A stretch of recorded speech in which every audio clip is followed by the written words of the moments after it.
Welcome to Still Plays Galaxy of Heroes. This is the talk video. Here are the topics for this video. The character shards announcement, some of my initial thoughts on Kuiil after doing some testing, 3v3 team early returns, looking at offense and defense and how the first week went, and then wrapping up the video as we always do with gearing of my roster and looking at some of the projects and farms that I am working on.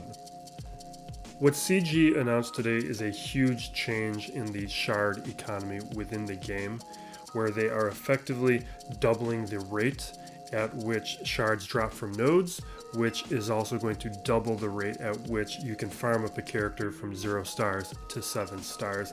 And that is a huge benefit to newer players and is the single biggest catch-up mechanic ever created within the game. So I think it's going to be great for bringing in new players. And one thing I want to commit to is if I get to 1,000 subscribers, I will create a new account to explore a lot of the thinking I have for what is the best approach to the early game, as well as being able to fill in some of the holes in the channel with like the lowest viable teams series and explore like Malik or Chewbacca or Padme, looking at what is the effective strategies for beating those events for any earlier players.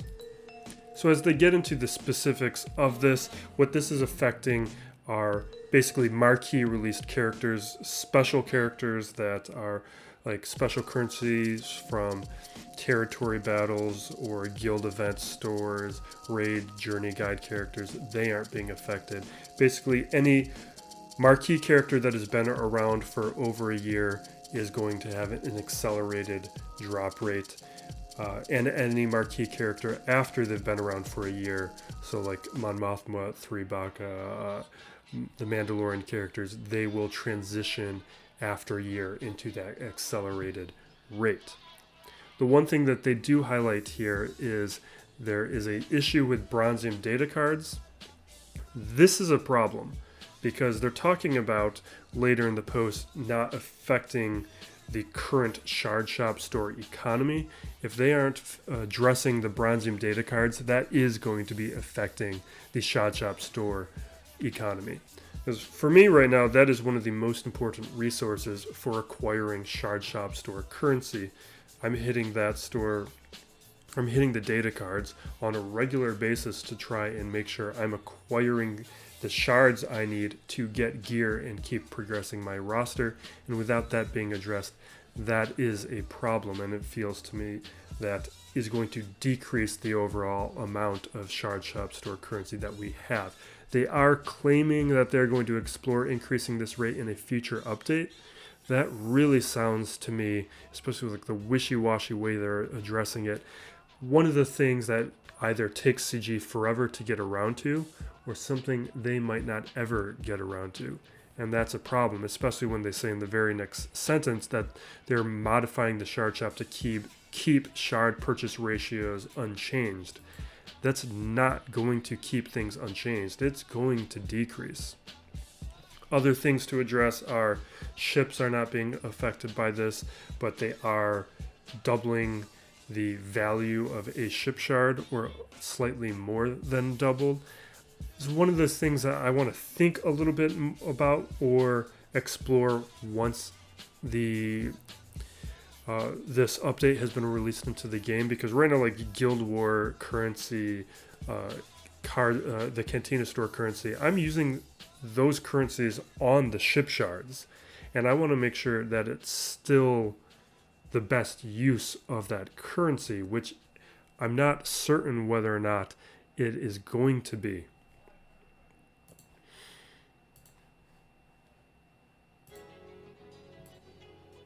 Next we have Kuiil. After I unlocked him last week, I geared him up, started playing around with his roster in the Galactic Challenges, trying to test him out as much as possible. And I think the jury is still very much out with Kuiil as an overall character.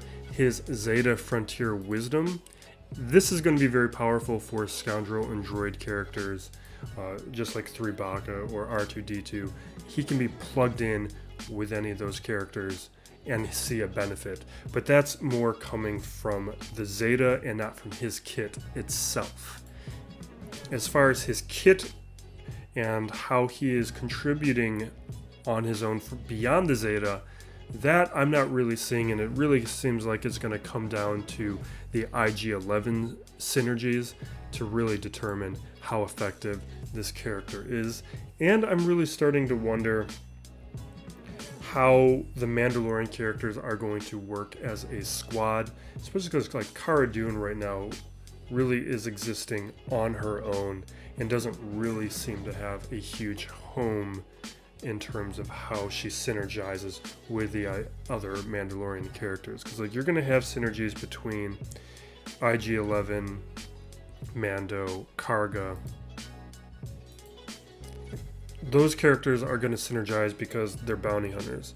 Kuiil's going to have those kit ingrained synergies with IG-11. Mando and Karga have a good amount of use together already. Cara Dune, though, is kind of in a world apart for the moment.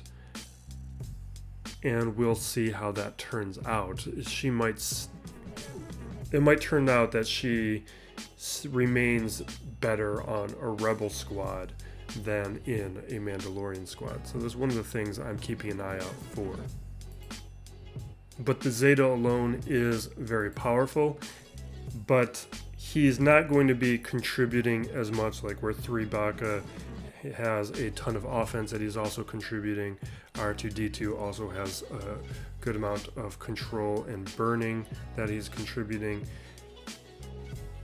The issue I'm a little concerned about is that I Have Spoken and Mechanic Savvy is dispellable, and that I wasn't seeing the utility out of. Maybe that changes with IG-11.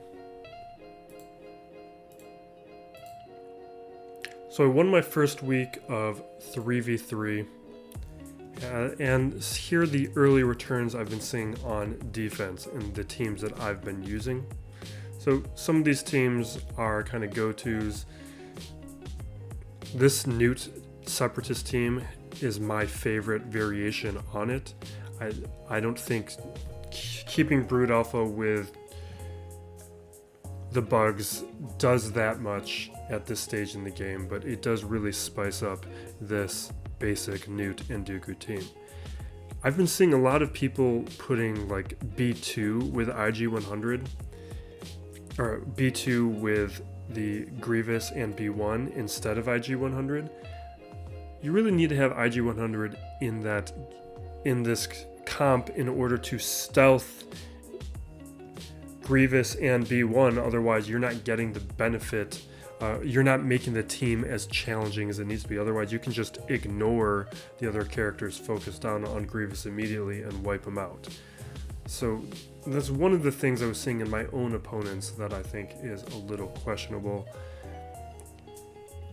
This is my preferred version of splitting up the Night Sisters, but a lot of people will do different versions with like Daka with Telzine, but I think that's a little redundant with Telzine's ability to already revive characters.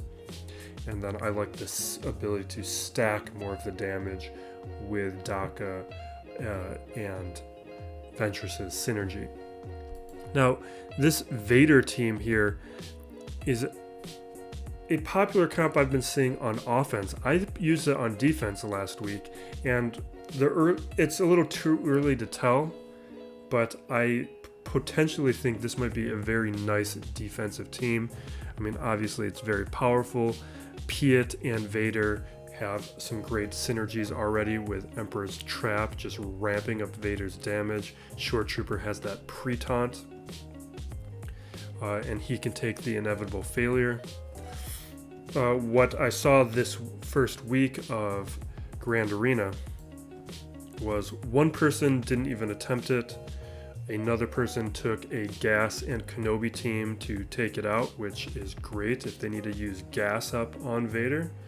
And the last person wasn't able to figure it out, but they had put so much on defense that they didn't really have a lot of offensive options at that point. So I think I'm going to continue putting this Vader team down and seeing, get some more data on figuring out whether or not if this is going to be a better defensive or offensive option. I mean, obviously on offense, it's going to be huge, but it's also going to be really problematic on defense. Right now, this is the version of Kuiil I'm testing out. I'm still playing around with what I think the best options are. There is another version of First Order with Sith Trooper that is supposed to be very powerful, but I don't have the characters geared up for it. This version here with Captain Phasma and First Order Stormtrooper is supposed to be challenging, and it really comes down to how Sith Trooper synergizes with Captain Phasma, because Phasma's lead is already creating a lot of assist chances within the kit, and that's only being increased with Sith Trooper's kit of assisting a lot to begin with. And then First Order Stormtrooper with the Zeta on the unique also has an increased counter chance. So there's a lot of countering and assists that are going to be going on, especially with this Zeta. So that's something I think I'm going to work towards. That can be a big frustration team on 3v3 defense. And then some of the other defensive teams I'm using, the Padme one is obvious, Shakti is obvious. Mon Mothma has been great for me. Only one person has gotten through my Mon Mothma, but it's been early. This right now is my preferred version just because it creates this turn meter train. And this old Ben team I've talked about for a while now in videos. Even though I don't have a ton of gear for it, it's just a lot of my opponents underestimate how frustrating this team can be. I mean, you've got dual taunts, you have Droideka assisting, and then you have a ton of evasion, which makes it very frustrating to deal with and get through. Well, now we're going to do a costume change and talk about the characters I geared up for this week. I did it the previous day so I could be ready for the sign up for Grand Arena, and then I waited for the rest of this video for waiting on some news. My weekly gearing is being recorded before everything else in this talk video because I need to sign up for Grand Arena. So the strategy that I'm approaching my gearing is being based on CG's current focus on Mandalorian characters and wanting to maximize my flexibility while also kind of getting prepared for what I'm expecting to be a legendary release out of those characters. Here is currently where my gear hoard stands. This top row here is all the gear that I have hoarded, and this gear right here mostly reflects the Mandalorian characters, but right now we don't know what IG-11 is going to be requiring, but for the most part I can plan around that. I have Grief Karga and Mando already up to gear 11. I'm going to keep them at gear 11 and 7 star until a legendary is released so I can work on that lowest viable teams video. I'm still expecting that CG these days gear 11 is probably going to be the minimum, maybe gear 12, but I think hopefully it can be done with some lower gear. But because I like to make that kind of video, I think what I'm going to do is bring up Cara Dune, Kuiil to gear 10, and then that'll give me a little bit more flexibility to kind of really test out that event when it comes around to see if I can do it at lower gear. The other thing I'm considering is, in terms of Grand Arena, 3PO and Chewie I really want to gear up, just because they are going to have a much bigger impact currently in the game than Cara Dune or Kuiil. Kuiil, I've been testing out his kit, and it really feels like IG11 really needs to be there, or he needs to be higher gear, higher star and gear in order to share those stats. And Cara Dune, I've been playing around with at this gear level, and it hasn't been enough. So that all being said, I'm taking Cara Dune up to 10. So 8 and 9, we're going to go up from there. And then Kuiil, he is hanging out down here. Him, I'm going to bring up to 9 for now, just because I'll show you right here. Gear 9 is where he needs the stun guns. I don't want to give those to him yet. So he's going to be hanging out there at gear 9 for at least another week until IG11 comes around. And then the last thing I'm going to be doing with this week here is with 3PO Chewbacca here. I'm going to give him that piece. I'm going to give him these cuffs. And the last thing is going to be the stun gun here, and he'll be brought up to gear 9. And he'll hang out there until next week, and then once we see what IG11's gear is, I can move around from there.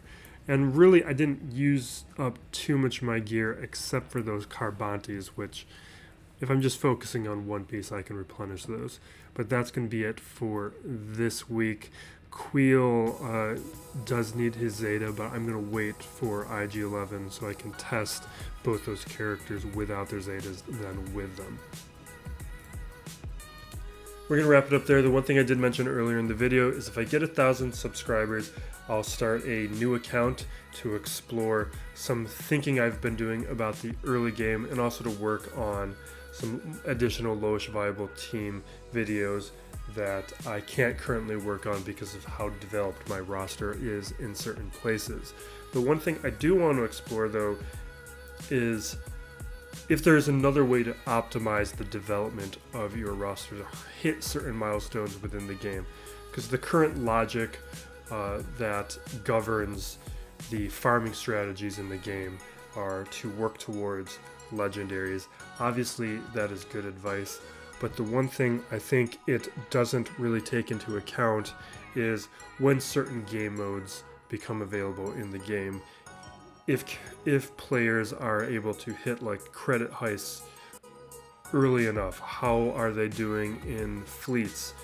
How are they taking advantage of farming up their Zetas, handling assault challenges, and making sure they are able to rapidly beat certain milestones, because that's a ton of Zetas, that's a ton of gear, that's a ton of character shards that are otherwise being missed out on if players aren't able to address all of the events that are being released in the game rapidly. So that's what I want to really explore if I do start a new account.